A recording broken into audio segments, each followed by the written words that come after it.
They built Derinkuyu along with countless other cities, and that's only one example. There's some in northern Iran and throughout that region of Turkey. They build these incredible places because they know they need to survive. Then, before they go down in them, before these events of the Younger Dryas, they deliberately bury Göbekli Tepe. Deliberately. And not only that, some believe it took more work and more effort to bury it than it did to build it. And that's not just my opinion. Why do they say that? Burying this in the way that they did, they find evidence that they buried it to protect it. And so they buried it in ways where they could protect the pillars and everything, not just throwing stuff in. They literally were trying to make it like a time capsule. Why? Because the best theories on this are that they were planning to emerge from places like Derinkuyu after the event, and then uncover Göbekli Tepe, and then continue on their civilization, and they never uncovered it, which means they never made it out. That doesn't mean nobody did. That doesn't mean nobody survived, and that's what we're going to get into today with a lot of this evidence, because some did survive. Are they looking for any DNA evidence that could be down there of the dead, and have they recovered anything they think could be leading there? We don't find any skeletons or dead. It wasn't a burial site. There's no bones. So no one got left down there as far as we know right now. There is no evidence. This is the first statement to make. Bones don't last that long. And also, paper doesn't last very long. It is an important concept to get across. First of all, paper lasts 500 to 1,000 years. That's like nothing. That's not even the duration of the Younger Dryas event, let alone, right? Yeah. Bones, it only lasts a couple thousand years, depending on what kind of air is getting to it, what kind of creatures are eating them, like mice and stuff will just eat bones. Oh yeah, I see it all the time in the woods. When you go for hikes, you'll see an antler. No, not for like human bones, but you'll see like an antler where they're eating it all. They'll just eat them. Point is, we don't have any other dating systems or anything available other than radiocarbon dating for this site, and it just means that it's at least 11,600 years old, because radiocarbon dating only gives you a benchmark of. Imagine this. Imagine it's way older than that, but the carbon that's in there, the carbon just means organic matter. Mm-hmm. Imagine the organic matter that they're measuring is only what got in at the very end, like before it was buried. So then we're thinking that it was built during that time, but no, it just means the organic matter was in there.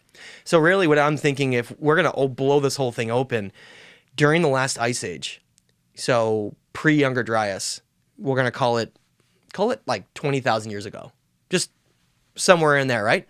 We had evidence around the world of highly sophisticated advanced civilizations that were not, I don't believe were like necessarily spacefaring or had the tech like we have it all. No. I mean, and that's not because we would find it, because we wouldn't. That's the scary thing, is that if you were to try to imagine what would be left over from our civilization, and let's think about this for a second on a totality of our civilization. We record nearly everything on either paper or digitally. Nearly everything. Some stone structures we've created, like old churches or whatever, have some writing in them, in the stones. But most of the stuff we build is like glass, it's metal, whatever, right? Let's say something happened to us and we were gone for like 2,000-3,000 years.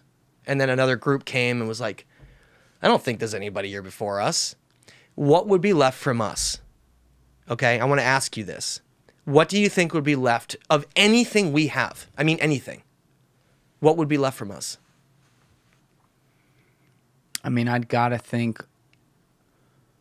I mean, this is a separate question that I'll ask you later about some previous civilizations, but I got to think all the technology would be wiped, gone. I don't know. Well, okay, so paper 500,000 years. Metal just corrodes like super fast. Glass would be gone. We would be looking at nothing that exists from our civilization.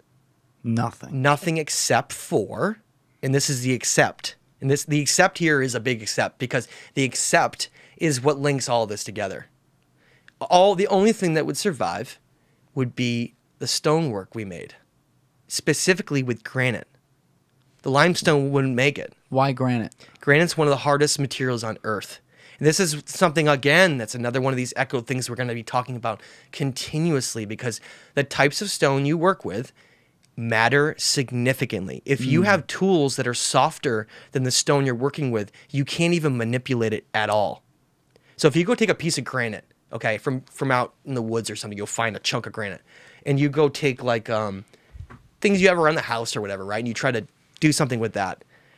Most of the tools you use, unless they're harder than that, aren't going to really do anything to it. True. That's They're why not gonna- people use like granite countertops all the time. That's it. But not only that, it lasts forever. Granite, diorite, and dolomite, some of these materials, basalt, granite, were the most popular two ways that these ancients built. They were brilliant. We think that they were like primitive. No, they left behind more than we would find from our entire civilization now. And I want to make that statement very clear, is that they have more from them than we would find from us. Because they built everything with these giant granite basalt megaliths. And they recorded all their stories. Not all of them did. And then we'll get into Atlantis in a minute. But like the ancient Sumerians, and then this new civilization we're going to talk about in Eastern Turkey, and all of these regions, even parts of Egypt, they wrote in stone. That's why tablets. I mentioned the legend of Etana. We were talking about it. It's a cuneiform tablet that's clay that was fired. Can you explain cuneiform to people who don't know? Cuneiform is a style of writing that are basically you do indents into something like either stone. They use stone sometimes, like the Code of Hammurabi from ancient the Sumerian region is a giant granite stele that's got cuneiform, and what it means is like they realize that if you try to draw something on a surface, like a painting, it's just going to disappear. So the only way to have a message preserved would be to etch it into stone or clay. And they realized if you do that, it can potentially serve, if it's a hard enough material, not limestone or something, if it's granite or basalt, it can potentially survive for 10, 20, 30, potentially 50,000 years. Does it matter what the elements of some sort of natural disaster crisis are for it to survive, though? As an example, could something like that survive? And if I'm asking some stupid questions today, I'm sorry, I don't know a lot about like carbon dating and stuff like that. But could something like the volcano eruption at Pompeii, if all the volcanic fluids got all over the magma, got all over the tablets, could that totally destroy them? Could something with that type of force like make it null and void? Some things were undoubtedly destroyed. Yeah. But one of the amazing things about it, and again, I credit the Sumerians and the later iterations of them being the greatest, most sophisticated thinking people in the world. They used clay for a reason. What's so funny about clay is that in order to make clay the most durable possible, you have to put it in fire. It's brilliant. So they did some stone. Yeah, because they did granite, and that'll last a long time. But that's really hard to do. To carve integrate messages into granite's not easy, and that gets into what you're talking about with some of the pottery from Egypt. But they realized that if they took clay and then wrote all their stories, etched it into with cuneiform, meaning embedded into the rock in the clay, and then they fired it, it could last somewhere around 6,000 years. Thank you for watching the video, guys. Please hit that subscribe button and check out this clip's full podcast episode by clicking here or in the description below.